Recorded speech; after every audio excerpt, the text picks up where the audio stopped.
जालन्याच्या कृषी अधीक्षक कार्यालयात शेतकऱ्यांनी ठिय्या दिलेला आहे। आपण पाहतोय की माझ्या पाठीमागची ही दृश्य आहे। बेमुदत मुक्काम ठोको आंदोलन या शेतकऱ्यांनी पुकारलेलं आहे। ढोल ताशे वाजवत हे शेतकरी आता कृषी कार्यालयामध्ये धडकलेले आहेत। विविध त्यांच्या मागण्या आहेत। नेमक्या त्यांच्या काय मागण्या आहेत जाणून घेऊयात आपण त्यांच्यासोबत। मला सांगा, आज तुम्ही या ठिकाणी आलेला आहात, घोषणाबाजी केली, ढोल ताशे वाजवत निदर्शनं केली, काय कारण?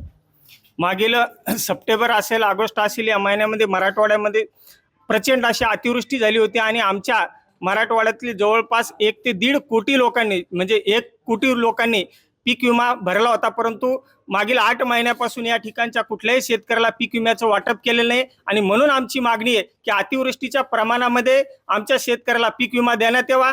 दुसरी आमची मागणी आहे की मुख्यमंत्र्यांनी ज्या पद्धतीनं स्पष्टीकरण दिलेलं आहे की 17,000 रुपये हेक्टरी तुम्हाला विमा देऊ, त्याचे देखील स्पष्टीकरण या ठिकाणी देण्यात यावं। आणि जे मंडळ, काही आम्हाला ऐकायला मिळाले की काही मंडळ वगळण्यात आलेले आहेत, ते मंडळ कुठलंही मंडळ वगळलेलं नाही। प्रत्येक मंडळ, महसूल मंडळ हे अतिवृष्टीमध्ये समाविष्ट आहे आणि काही अधिकाऱ्याने या ठिकाणी पीक कापणीचे प्रयोग हे घरी बसून केलेले आहेत, त्याचे फोटो आम्हाला देण्यात यावेत। आणि जर आम्हाला त्या मंडळाला जर याच्या पीक विम्यातून वगळ असेल तर संबंधित दोषी अधिकाऱ्यावरती निलंबनाची कारवाई देखील करण्यात यावी। अशा मागण्यासाठी आम्ही मराठवाड्यातल्या संपूर्ण शेतकऱ्याच्या वतीनं, जालना जिल्ह्यातील शेतकऱ्याच्या वतीनं या ठिकाणी मुक्काम ठोको आंदोलन पुकारलेलं आहे। काय भूमिका आता या समोरची असणार आहे? काय इशारा आहे सरकारला?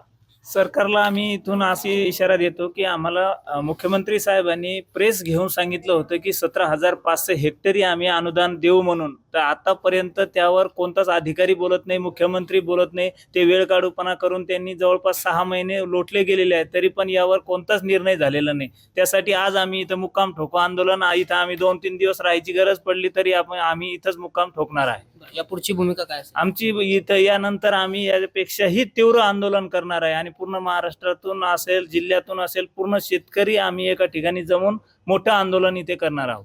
तुमच्या प्रत्येकाच्या हातामध्ये हार दिसत आहेत, ते हार कशासाठी आणले? हे हार आम्ही जे विमाचे जे संबंधित अधिकारी आहेत हे त्यांना आम्ही त्यांचं स्वागत करणार आहे। त्यांनी शेतकऱ्याचं खूप चांगलं काम केलेलं आहे, विमा दिलं नाही म्हणून त्यांचं नुकसान भरपाई ही त्यांच्याकडून आम्हाला मिळावी, यासाठी आम्ही त्यांचं स्वागत करणार।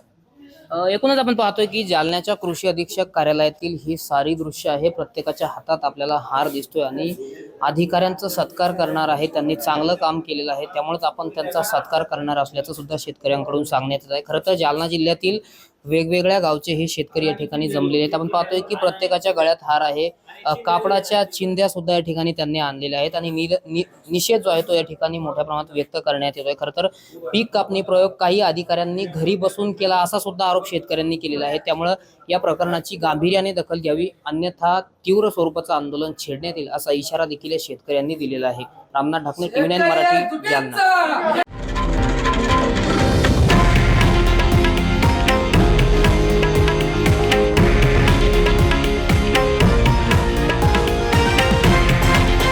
हे आहे देशातील नंबर 1 न्यूज नेटवर्क आणि आपण पाहत आहात TV9 मराठी, एकमेव।